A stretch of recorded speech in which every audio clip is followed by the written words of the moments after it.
So basically, we formed this group about 5 years ago. Wow. Yeah, so we've been playing for about 5 years. Um, yeah, and so for the energy, I guess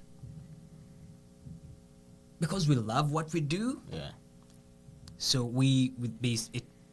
When you love what you do, everything is flawless. You don't have to think about it. It's just you're in the zone. You're loving it.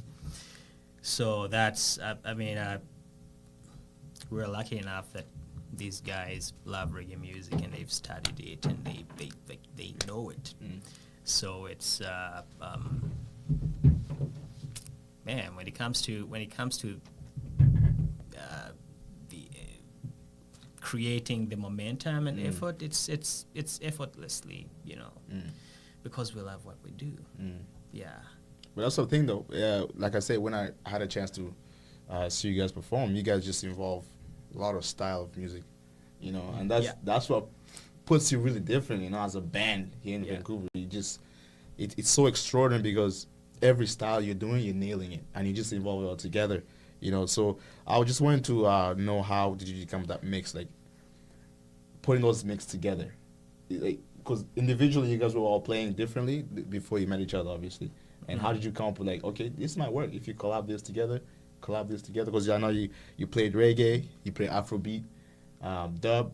So I just want to know how the mix came up together, how you guys decided to create one song and put everything in the sauce, and how was that process of just making that? Because I don't know if it's going to be different creating all these things at once, because you guys understand Afrobeat so well, and then Thank you. reggae. Oh yeah, definitely, man. When you hit out there, so I'm very curious to know how that played in the mix of coming together. Yeah, I mean, Brian's asking all questions, man. Y'all gotta make sure I have back on Brian up a little bit. You're putting pressure on my guy right here. The songs develop pretty organically. Like we most of the time it's just we're jamming. We just get together and like Brian will have a song idea. He'll have chords, he'll have lyrics and melodies, and then we build a song from that. That's most of the time. Sometimes the groove comes first, and then Brian writes over top of that, and it's song by song. We never really know how a song is gonna, like, we have several versions of many of our songs where we just can't decide which style we want to play in. Like, oh, this song would sound really cool in an Afro style, so we try that, and then we try a reggae style, dub style. We're always experimenting. We're always trying different things. So Were you playing different genre of music before? Like, were you all into Afrobeat or reggae, or no? I've I've personally played a lot of different styles of music, like notably like funk and like some prog rock stuff. Like I got heavily into prog rock as like a teenager, and Matt did too, and same with Sal. So we have the three of us have a prog rock background, and that we bring that in as well. And then Brian's teaching us a lot about Afrobeat and reggae and stuff too. He knows he's too humble. He knows a lot. No, I've had a chance because some of the songs you played. I lived in Uganda for a bit, and I know, you involve Luganda in a couple of your songs, and that's why I find amazing, man. Because that's unique here, especially in Vancouver. People don't really listen to that, but the way you adapt to that, style is phenomenal. And you nailed it so well. Were you scared to see how it's gonna play out before you started introducing that style to them, or no, I was basically I had this idea, because when I get into writing music,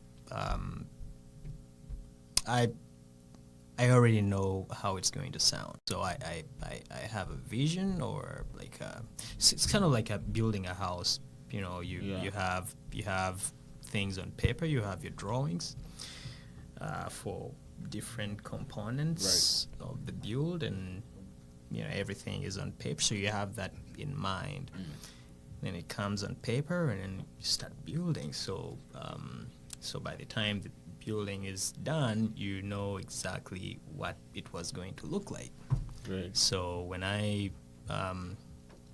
get an inspiration of a song, it's I already know how it's going to sound, and that's when I try to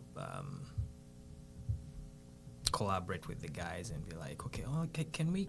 There's so many times where I go, you know what? Can we try this, or can we try that? You know, because it's what I'm listening to, Yeah. or what I have in mind is not there yet, or we could there's some songs that we've put on the side for a while, Right.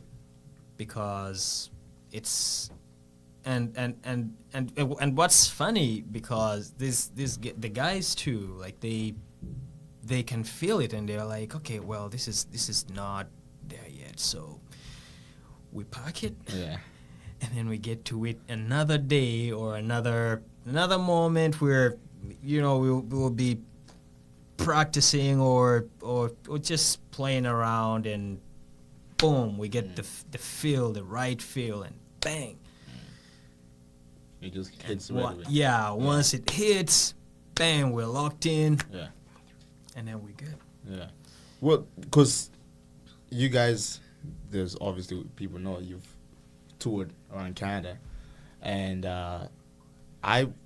because that's very, because people like when you're in Vancouver and you perform Vancouver for a little while, now going somewhere different other than Vancouver, and you're wondering how the people are gonna get, you know, to your music and how they're gonna go to it. So I'm like curious, how do you think your music style resonate with your audience? It could be in Vancouver, it could be outside Vancouver, you know, in different provinces. So how do you think it just connects with your audience? Reggae is pretty universal. Right. So I think a lot of people like it. We're having a hard time finding people who love it. You know, like In the Vancouver real anyway, enthusiasts can be hard to find. But I think in general, people hear it and are like, oh, that's good music. Yeah, Right. yeah, it's pretty universally liked. Yeah. It is. Do you think it's like the reason why you're finding hard people to go through and like, do you think it's fading away? Because before, I think reggae was probably top, man. Everybody was listening to it, you know, days of Bob Marley and so on. Do you think that's the reason why? Because now music have changed fully. There's genres that just keep piling up. There could be Afrobeat this time. There could be R&B, you know? Do you think reggae is just going down a little bit, or that's the reason why? I don't really think so. No? I think yeah, maybe listenership is less than it used to be, but everything ebbs and flows, I think. So Yeah. it could bounce back. It could, you know. Going back, yeah. And how was the touring? How was that experience, just going around Canada and having to perform different kind of provinces? How was that experience for you guys?